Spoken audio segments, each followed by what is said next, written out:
the social point of view. Without faith, it is impossible to please God, and without faith, it is impossible for you to become great. The distinguishing characteristics of all really great men and women is an unwavering faith. We see this in Lincoln during the dark days of the war. We see it in Washington at Valley Forge.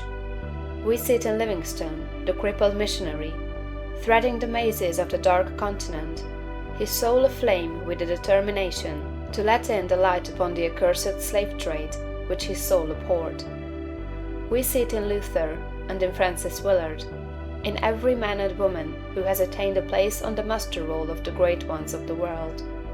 Faith, not a faith in oneself or in one's own powers, but faith in principle, in the something great which upholds right, and which may be relied upon to give us the victory in due time. Without this faith, it is not possible for anyone to rise to real greatness. The man who has no faith in principle will always be a small man. Whether you have this faith or not depends upon your point of view. You must learn to see the world as being produced by evolution, as a something that is evolving and becoming, not as a finished work. Millions of years ago, God worked with very low and crude forms of life, low and crude, yet each perfect after its kind. Higher and more complex organisms, animal and vegetable, appeared through the successive ages. The earth passed through stage after stage in its unfolding, each stage perfect in itself, and to be succeeded by a higher one. What I wish you to note is that the so-called lower organisms are as perfect after their kind as the higher ones. That the world in the Eocene period was perfect for that period. It was perfect, but God's work was not finished. This is true of the world today. Physically, socially, and industrially, it is all good, and it is all perfect. It is not complete anywhere or in any part, but so far as the handiwork of God has gone, it is perfect. This must be your point of view, that the world and all it contains is perfect, though not completed. All's right with the world. That is the great fact. There is nothing wrong with anything. There is nothing wrong with anybody. All the facts of life you must contemplate from this standpoint. There is nothing wrong with nature. Nature is a great advancing presence, working beneficently for the happiness of all. All things in nature are good. She has no evil. She is not completed, for creation is still unfinished, but she is going on to give to man even more bountifully than she has given to him in the past. Nature is a partial expression of God, and God is love. She is perfect, but not complete. So it is of human society and government. What though there are trusts and combinations of capital and strikes and lockouts and so on? All these things are part of the forward movement. They are incidental to the evolutionary process of completing society. When it is complete, there will be harmony. But it cannot be completed without them. J.P. Morgan is as necessary to the coming social order as the strange animals of the age of reptiles were to the life of the succeeding period. And just as these animals were perfect after their kind, so Morgan is perfect after his kind. Behold, it is all very good. See government and industry as being perfect now, and as advancing rapidly toward being complete. Then you will understand that there is nothing to fear, no cause for anxiety, nothing to worry about. Never complain of any of these things. They are perfect. This is the very best possible word for the stage of development man has reached. This will sound like rank folly to many, perhaps to most people. What, they will say, are not child labor and the exploitation of men and women in filthy and unsanitary factories evil things? Aren't saloons evil? Do you mean to say that we shall accept all these and call them good?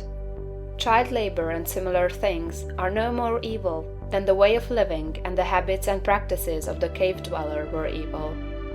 His ways were those of the savage stage of man's growth, and for that stage they were perfect.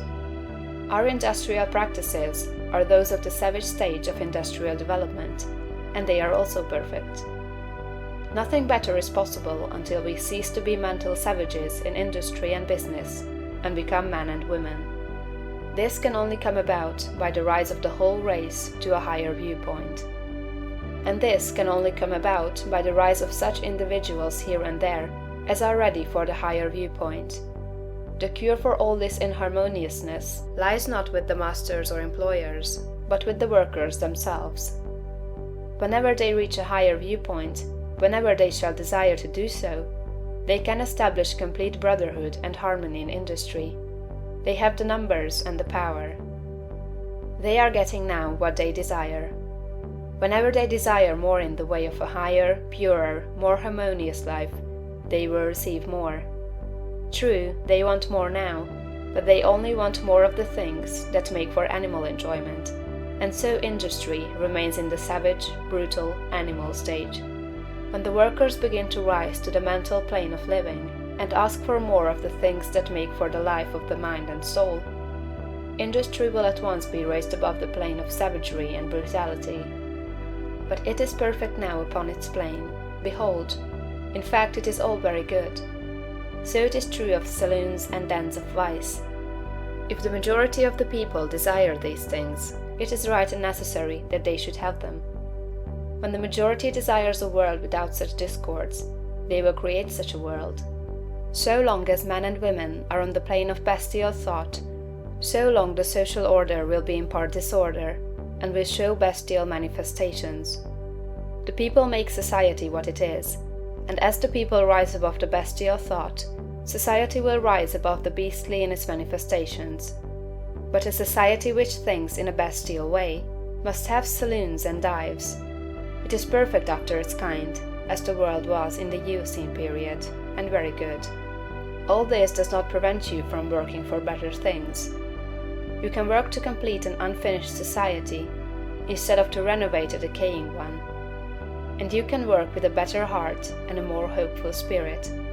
It will make an immense difference with your faith and spirit, whether you look upon civilization as a good thing that is becoming better, or as a bad and evil thing that is decaying. One viewpoint gives you an advancing and expanding mind, and the other gives you a descending and decreasing mind. One viewpoint will make you grow greater, and the other will inevitably cause you to grow smaller. One will enable you to work for the eternal things, to do large works in a great way toward the completing of all that is incomplete and inharmonious, and the other will make you a mere patchwork reformer, working almost without hope to save a few lost souls from what you will grow to consider a lost and doomed world. So you see it makes a vast difference to you, this matter of the social viewpoint. All's right with the world. Nothing can possibly be wrong but my personal attitude, and I will make that right. I will see the facts of nature and all the events, circumstances, and conditions of society, politics, government, and industry from the highest viewpoint. It is all perfect, though incomplete. It is all the handiwork of God. Behold, it is all very good.